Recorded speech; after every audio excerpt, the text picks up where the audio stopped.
Ibinandera ni Nanay Christy Fermin na wala sa Senado at Kongreso ang politikong may-ari ng condo unit na tinitirhan ni Dominic Roque.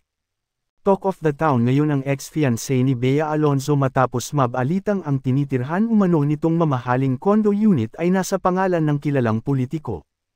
Yan ang ibinalita ni Nay Christy kahapon sa Showbiz Now na vlog na napapanood sa YouTube channel nila ni Romel Chica at Wendell Alvarez.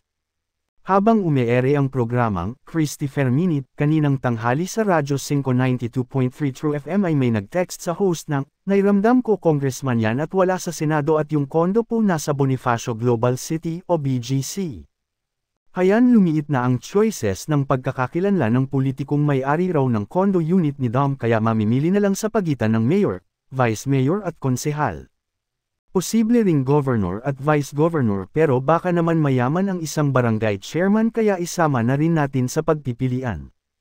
Samantala dalawang senador daw ang tumawag kay Nay Christy para tanungin ng diretsyo kung sino ang politikong may-ari ng kondo ni Dominic, at yan ay sina Senador Raffy Tulfo at Jinggoy Estrada.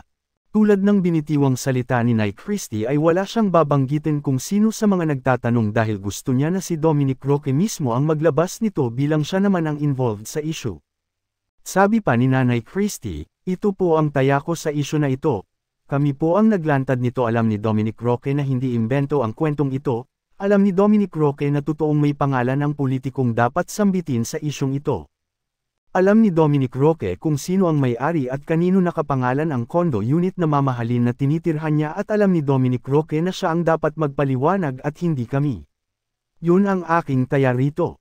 Kailangan siya ang dapat magpaliwanag kung bakit lumulutang ang kwentong ito. Hindi pwedeng kami dahil hindi naman kami ang involved, hindi naman kami sangkot, di ba? Saka ang daming sources kalat na kalat ito. Alam mo Dominic Roque na mayroon kang kailangang sabihin. Alam mo na mayroon kang dapat na linawin, sabi pa ng TV radio host. Sa kabilang banda ay idiniin ng CFM host, "Hindi namin sinabing karelasyon mo yung politiko, wala kaming sinabing kahit ano pero ang pagpapaliwanag para maliwanagan ang mga nag-iisip, sa iyo dapat manggaling hindi sa amin."